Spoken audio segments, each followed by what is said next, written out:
Hello students, आइए बच्चों, आज हम आपको इस वीडियो में क्लास 9th का पाठ्य पुस्तक कृतिका भाग 1 चैप्टर 3 रीढ़ की हड्डी का question answer important question answer आपको हम सिखाएंगे। तो चलिए हम वीडियो को स्टार्ट करते हैं। पहला प्रश्न देखिए, रामस्वरूप और गोपाल प्रसाद बात बात पर एक हमारा ज़माना था कहकर अपने समय की तुलना वर्तमान समय से करते हैं। इस प्रकार की तुलना करना कहाँ तक तर्कसंगत है? उत्तर, इस प्रकार की तुलना करना बिल्कुल भी तर्कसंगत नहीं है, क्योंकि जैसे जैसे समय आगे बढ़ रहा है हम और ज़्यादा आधुनिक होते जा रहे हैं, यानी समय के साथ साथ हमें भी बदलना चाहिए।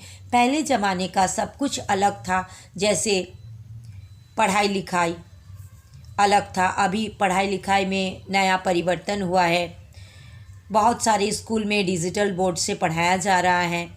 ठीक है, पहले कंप्यूटर लैपटॉप कुछ नहीं था, अभी उसका भी सुविधा आ गया है, मोबाइल का भी सुविधा आ गया है। आप सभी अभी मोबाइल में भी आप पढ़ रहे हो। तो ज़माने के साथ साथ नई दौड़ के साथ हमें भी उस प्रकार का परिवर्तन में चलना चाहिए। हमारी शिक्षा, खान पान, पहनावा आदि में बदलाव आ रहा है, हमें इस बदलाव को स्वीकार करना चाहिए।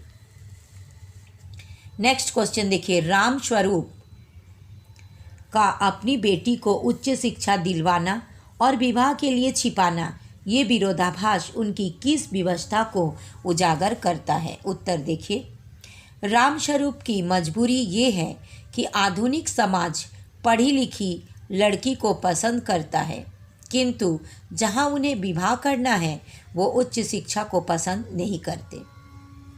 गोपाल प्रसाद उच्च शिक्षित बहू नहीं चाहते हैं और रामस्वरूप उनके लड़के से अपनी बेटी का रिश्ता तय करना चाहता है, इसलिए वो बेटी की उच्च शिक्षा को छिपाता है।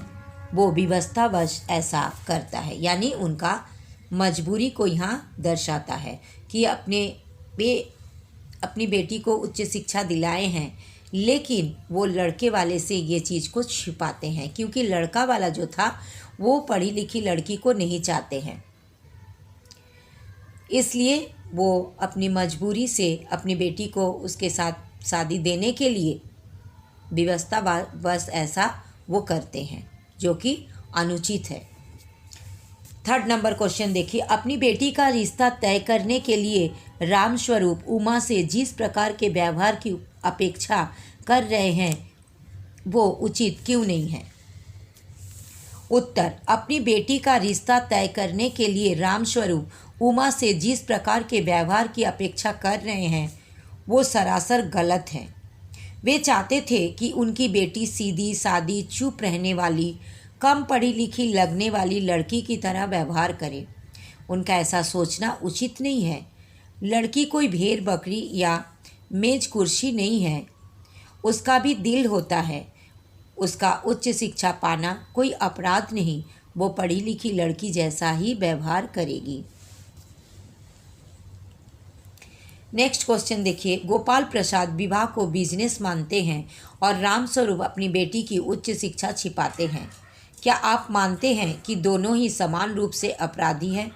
अपने विचार लिखें। उत्तर देखिए, मेरे विचार से दोनों ही समान रूप से अपराधी हैं। गोपाल प्रसाद विवाह जैसे पवित्र बंधन में भी बिजनेस खोज रहे हैं, अर्थात यहाँ वे संबंधों मानवीयता को एक तरफ रख देते हैं। दूसरी तरफ रामस्वरूप आधुनिक सोच वाले व्यक्ति होने के बावजूद कायरता का परिचय दे रहे हैं। वे चाहते तो अपनी बेटी के साथ मजबूती से खड़े होते और एक स्वाभिमानी वर की तलाश करते। वे बेटी का उच्च शिक्षा छिपाकर स्वार्थी, लालची और समाज को विकृत करने वाली बुराइयों को बढ़ावा देते हैं। इसलिए दोनों ही समान रूप से अपराधी है, गोपाल प्रसाद और रामस्वरूप दोनों। नेक्स्ट क्वेश्चन देखिए, आपके लाडले बेटे की रीढ़ की हड्डी भी है या नहीं? उमा इस कथन के माध्यम से शंकर की किन कमियों की ओर संकेत करना चाहती है?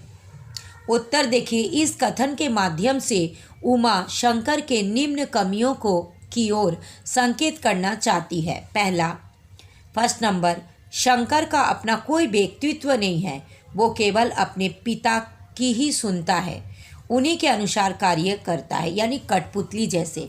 जैसे उसका पिताजी कहेंगे, यानी अगर अनुचित कुछ कहते हैं उसमें भी वो मूर्ख की तरह हाँ में हाँ मिलाता है। नेक्स्ट देखिए, सेकंड नंबर, शंकर का चरित्र अच्छा नहीं है, वो लड़कियों के हॉस्टल में कई बार चक्कर काटते हुए पकड़ा गया है।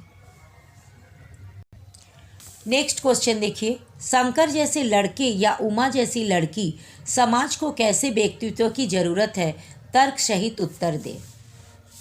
उत्तर, समाज को उमा जैसी लड़की के व्यक्तित्व की आवश्यकता है, क्योंकि स्पष्टवादी, साहसी, दृढ़ निश्चयी व्यक्तित्व ही सामाजिक जीवन को सही दिशा दे सकता है। इसके विपरीत शंकर जैसे लड़के समाज के लिए निरुपयोग है।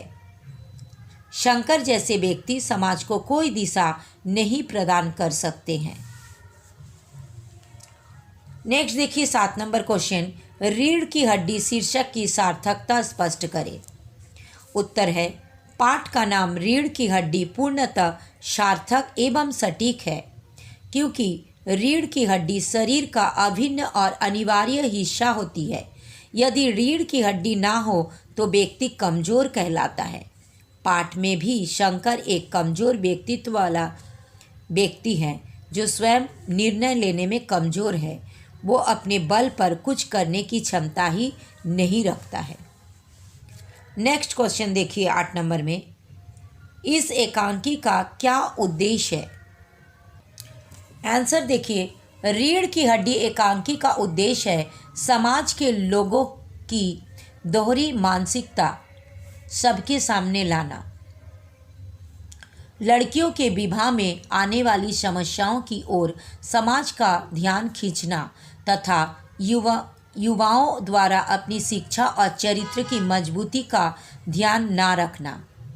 एकांकी में गोपाल प्रसाद और उनका बेटा शंकर जैसे लोग हैं, जो उच्च शिक्षित होकर भी कम पढ़ी लिखी बहू चाहते हैं और स्त्रियों को समानता का दर्जा नहीं देना चाहता है। उमा को देखने आए लड़के वाले उसे वस्तु की तरह देखते हैं और अप्रत्यक्ष रूप से दहेज की मांग करते हैं। इसके अलावा शंकर जैसे युवा का अपनी पढ़ाई पर ध्यान ना देना तथा उसकी चारित्रिक दुर्बलता की ओर ध्यान आकर्षित करना ही इस एकांकी का उद्देश्य है। नेक्स्ट क्वेश्चन देखिए, समाज में महिलाओं को उचित गरिमा दिलाने हेतु आप कौन कौन से प्रयास कर सकते हैं? उत्तर है, वर्तमान समाज चाहे कितना ही शिक्षित हो जाए, लेकिन स्त्रियों के मामले में उनके विचार अभी भी पिछड़े हुए हैं। हम उनके शिक्षा के लिए कार्य कर सकते हैं ताकि समाज में वो सर उठाकर अपना जीवन व्यतीत कर सके। महिलाओं को रोजगार दिलाने के लिए कार्य करेंगे, उनके उचित सम्मान देने का कार्य करेंगे, महिलाओं को अपनी इच्छा अनुसार हर क्षेत्र में आगे बढ़ने के लिए प्रोत्साहित करेंगे। और लास्ट क्वेश्चन देखिए, एकांकी के आधार पर गोपाल प्रसाद एवं राम स्वरूप की चारित्रिक विशेषता बताएं। उत्तर है, गोपाल प्रसाद का चारित्रिक विशेषताएं। गोपाल प्रसाद एक रूढ़िवादी व्यक्ति है जो पुरुष और नारी की समानता में विश्वास नहीं रखते, विवाह को केवल एक बिजनेस मानते हैं और नारी शिक्षा को उचित नहीं समझते। वे मर्दों को ही दुनिया का श्रेष्ठ मानते हैं। राम स्वरूप का चारित्रिक विशेषताएं। राम स्वरूप एक ऐसी पिता है जो आधुनिक सोच रखते हैं एवं अपनी पुत्री को पढ़ाना चाहते हैं, परंतु उसके व्यवहार में उसकी उच्च शिक्षा को छुपा रहे हैं, जो उनकी कायरता एवं व्यवस्था को प्रदर्शित करता है। तो बच्चों, अगर आपको ये वीडियो अच्छा लगा लाइक कीजिएगा, अपनी दोस्तों में भी शेयर कीजिएगा ताकि आपके दोस्त भी सीख सके। और बच्चों, अगर आप पहली बार मेरा चैनल को देख रहे हो तो प्लीज़ प्लीज़ प्लीज़ सब्सक्राइब कर दीजिएगा, बेल आइकन को भी दबा दीजिएगा ताकि मेरा हर पढ़ाई का नोटिफिकेशन सबसे पहले आपके पास आ जाए।